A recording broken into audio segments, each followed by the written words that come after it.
আসসালামু আলাইকুম। মিষ্টি মায়ের রান্নাঘরে সবাইকে জানাচ্ছি মোস্ট ওয়েলকাম। আজকে আমরা বানাবো মজাদার কাঁঠালের পিঠা। আমি প্রথমে কাঁঠালগুলোর বিচি ছাড়িয়ে নিয়েছি।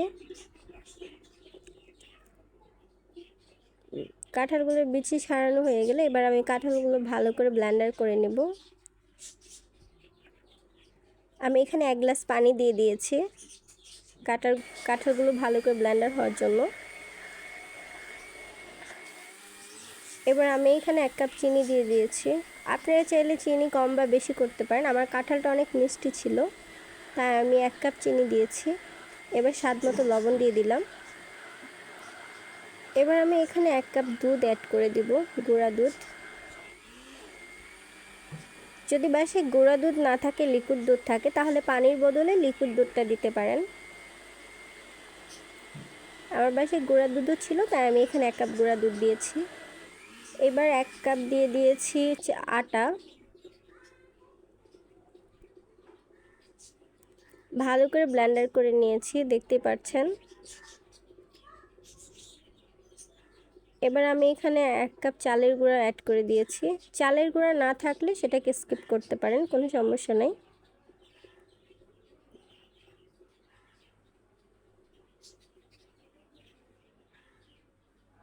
দেখতেই পাচ্ছেন কি সুন্দর ঠিক হয়েছে।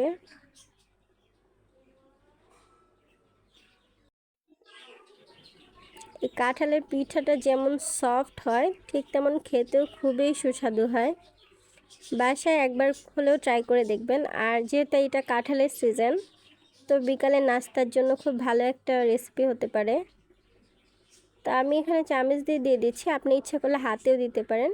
এটা যেভাবে দেন আপনি, শেপটা অনেক সুন্দর আসবে, গোল একটা শেপ আসবে। আমি এখানে কোনো রকমের বেকিং সোডা বা খাবারের সোডা দেইনি, তারপরেও পিঠাগুলো সবগুলো ফুলে উঠেছে। আমি কাঁঠালটা ভালো করে ব্লেন্ডার করে নিয়েছিলাম, তাই এত সুন্দর করে ফুলেছে পিঠাগুলোকে আমি লাল লাল করে ভেজে নিব। এই পিঠাগুলো খেতে খুবই সুস্বাদু, ভিতরটা যেমন সফট, ওপরেরটা মুচমুচে হয়। বাসায় অবশ্যই ট্রাই করে দেখবেন। আর যারা যারা কষ্ট করে আমার ভিডিওটা দেখেছেন, সবাইকে থ্যাংক ইউ সো মাচ।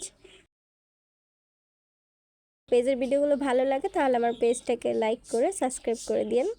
ধন্যবাদ সবাইকে আমার পাশে এভাবে থাকার জন্য।